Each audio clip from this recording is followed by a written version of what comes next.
Hello again and welcome to another Warhammer 40k Imperial Guard tactics video. So in today's video we're going to be looking at something a little bit different. We're going to be looking at Imperial Guard close combat character loadouts. So very specifically, that's what we're looking at. Now, when you take a Imperial Guard company commander, you're normally taking him for one reason and one reason only, and that is to order people around.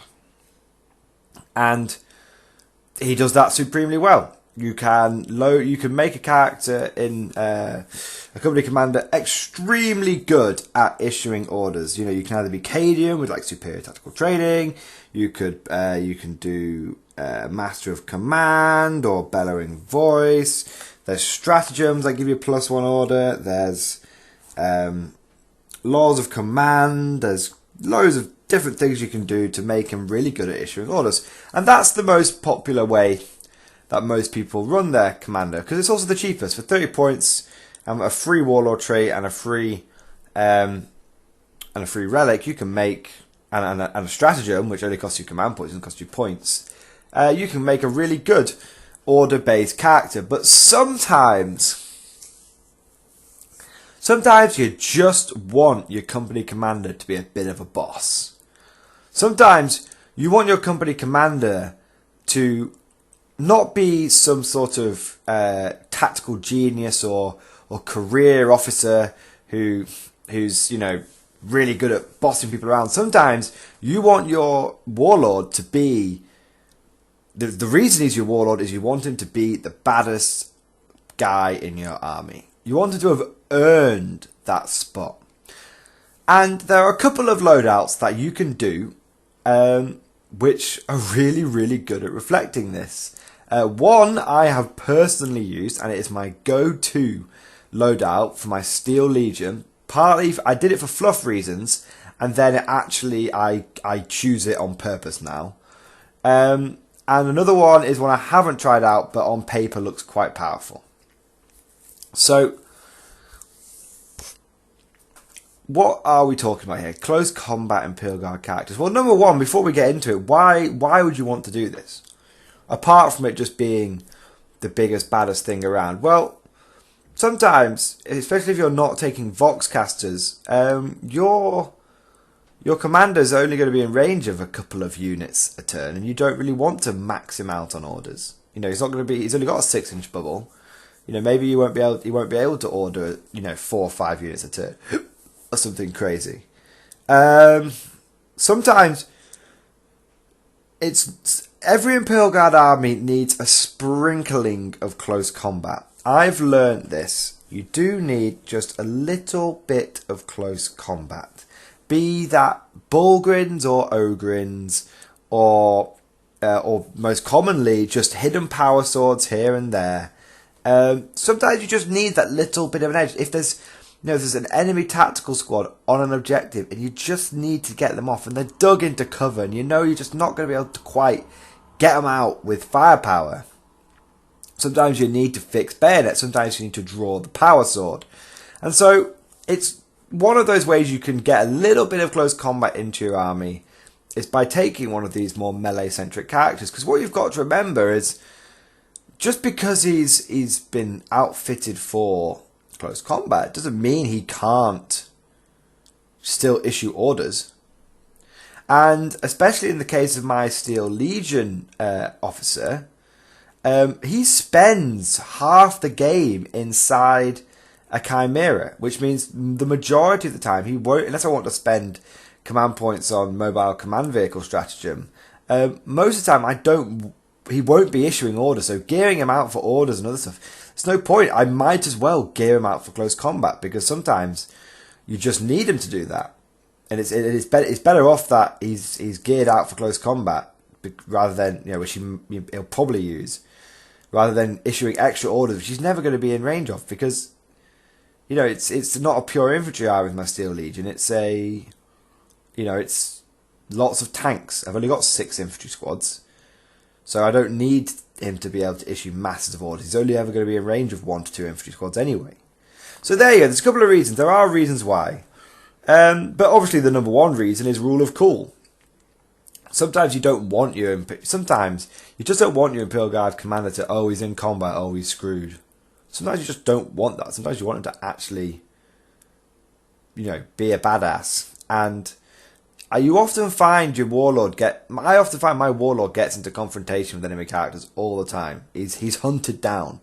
And sometimes it can be good to take your enemy by surprise. And there's nothing will quite put the voodoo into your opponent like him getting beaten by an Imperial Guard close combat character. No one sees it coming. Maybe for a good reason. Maybe it's a terrible idea. No one sees it coming. But yeah, anyway, we've been waffling on about, you know, why you would take this idea. Let's actually now talk about the loadouts. Now, there are two specific ones that I know of. If there's any other loadouts, please let me know. So, the first one that I've used is the Armageddon Steel Legion. Okay, and I call this guy. I call this the swashbuckler loadout. Okay, he's maybe a bit of a berserker loadout. He's a duelist kind of loadout. And what you do is you take your Armageddon company commander and you give him the Armageddon Warlord trait. Now, the Armageddon Warlord trait is ex-gang leader. Okay, it is common amongst the regiments of Armageddon to recruit from the underhive gangs of the planet's towering metropoli. Those who once led gangs in urban warfare fight dirty even on the field of open war. And the actual effect is add 1 to this Warlord's attack characteristic. In addition, add 1 to any wound rolls made for your Warlord in the fight phase. So that means your company commander goes from having 3 attacks to 4 attacks, and he always wounds 1 better. Okay. Then what you do is you buy a power sword. But you don't keep it as a power sword. You swap it out for the Blade of Conquest. The Blade of Conquest is a really fluffy relic for the Imperial Guard. And the sort of fluff description is the greatest Imperial Guard commander ever to bestride the stars, War Master Solar Macarius, reclaimed 1,000 worlds for the Emperor. Upon his death he was enshrined as a saint, the 6 ornate blades of his subordinate generals laid upon the altar to his glory. Only one of these weapons has been reclaimed to active service. Any man who wields the sword can light a righteous fire in the hearts of his men, for they fight in the shadow of Saint Solar himself. So model with a power sword only. The Blade of Conquest replaces the model power sword, so you have to pay 4 points for this relic, sort of. And it replaces the power sword, and what you get is strength plus 2, AP minus 4, D3 damage. Now that is really good, because you combine that with your Armageddon trait. That means that you'll be wounding Space Marines on any Space Marine character on 2s. Because you're strength 5 with this blade, which means that you'd normally be wounding on 3s, but thanks to this, in addition, add 1 to any wound rolls made for your Warlord in the fight phase. That means you wound on 2s. Very, very nice. There are very few characters out there which you won't be wounding on 2s. Most characters are toughness that you'll reasonably be able to expect to beat are toughness 4. But yeah, it really helps. Now, and the AP minus 4 means that if they don't have an invulnerable save, if you're facing something like an ancient or a lieutenant, or any, a lot of other characters don't have an invulnerable save. So a surprising amount do, and a surprising amount don't as well. But it just means you can pretty much go toe to toe with any melee character out there, because you do the D3 wounds. So even if let's say you get 4 attacks, let's say overall you get 2 or 3 wounds through. If you get 3 wounds through, your opponent's got only going to say, if your opponent fails 2 of those, if luck's on your side, and you get D3 damage, 2d3 damage can easily kill a character. So, and if you're against someone who doesn't have an invulnerable save, that's really, really good. But it's not, this one isn't really designed for going toe-to-toe against other characters. You can do it, but the limit of what you can kill is basically any character without an invulnerable save. What you want this guy really to be doing is chopping through enemy like elite infantry. A lot of elite infantry only has like a 5 of invulnerable save, if that. So you'll be able to chop through it really, really easily. If you like, we used the example we were talking about before. If you've got a Space Marine tactical squad that you just or you just need to get rid of them, you can charge this guy in and he will clear them out. It's good. It's a really, let me tell you, right, it's a really good feeling when your company commander jumps out of his Chimera with his squad of 10 infantry with him. They give him a good volley against the enemy death company, and then you charge in, and your company commander alone, with a little bit of luck on his side, slays 4 out of 5 death company. And the rest of the men bayonet the last one down. Let me tell you, that is a good feeling. Now, the second loadout that you can that I know of is the Vostroyan loadout on a duelist. So again, you take a company commander, and on a duelist, it allows you to re-roll failed hit and wound rolls in the fight phase for attacks made by your warlord. You take a power fist on him, because you're re-rolling hits anyway. So you take a power fist, and then you give him, to make him more survivable, the armor of Graf Toshenko. Increases the model's toughness characteristic to 4 and save characteristic to 2. You become a Terminator guardsman. You get 2 plus save, 5 plus invuln save. You become a Terminator guardsman with a power fist. Rerolling hits, rerolling wounds. It's a really, really nasty. It's a really, really, really nasty surprise loadout.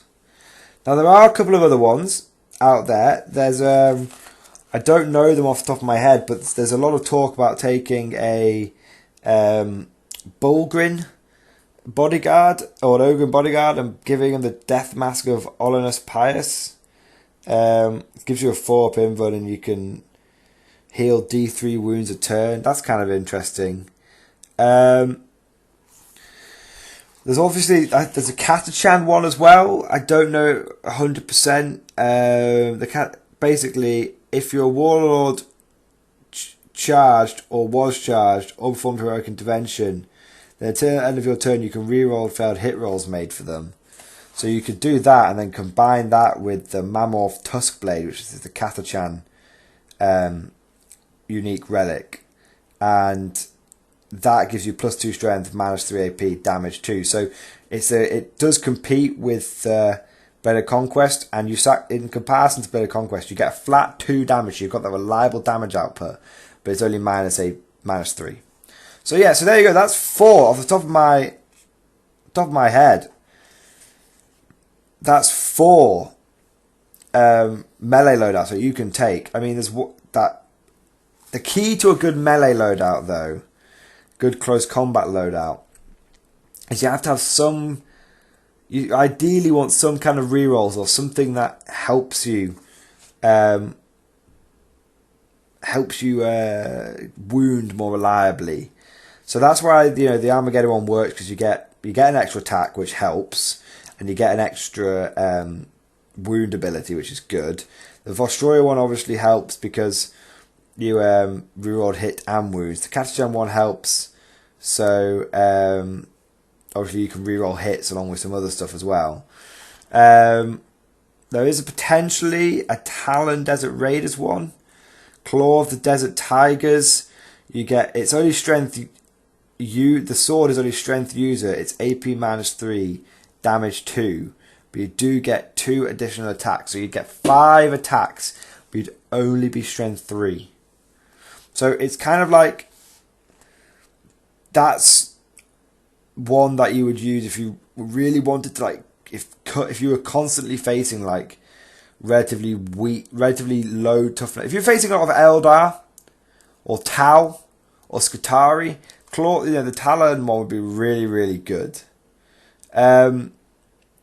But that strength user really, makes you struggle. But hell, 5 attacks on a company commander, you can't go wrong with that. So as you can see, there are a lot of close combat loadouts that you can potentially take for your characters, and they are really fun. They're really, really fun.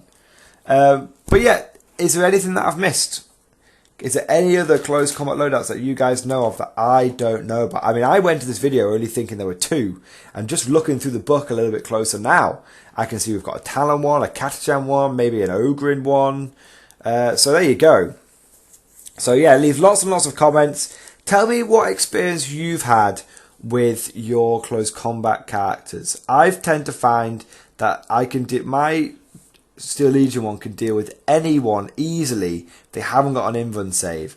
If they have an invuln save, it's 50-50 whether he's going to win or not. But still, that's pretty good odds. This picture with him fighting a Demon Prince, let me tell you, the Demon Prince charged him and he didn't last 2 seconds. So do not expect your company command to go out there and take on Demon Princes, because he will not. He will die. So, hope you guys have enjoyed this video. I hope you found it useful and informative. Please leave lots of comments down below, and I'll see you next time.